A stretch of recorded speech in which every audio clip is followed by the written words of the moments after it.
C'est la fin des vacances scolaires, mais le CNS, Comité national de surveillance des actions de lutte contre le travail des enfants, ne baisse pas la garde, surtout en zone de production cacaoyère comme ici dans la région de l'Agné-Bitiassa.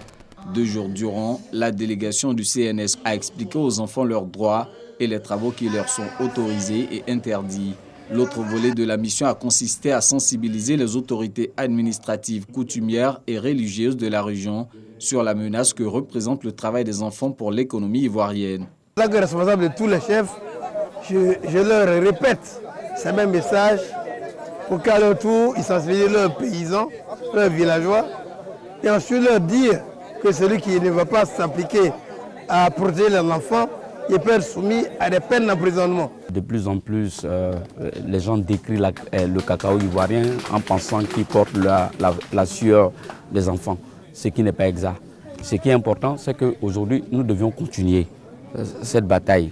Cette mission du CNS dans l'Agné-Bitiassa s'est achevée par une visite dans un champ-école de cacao situé dans le village de Niaochoba, à 23 km d'Agboville.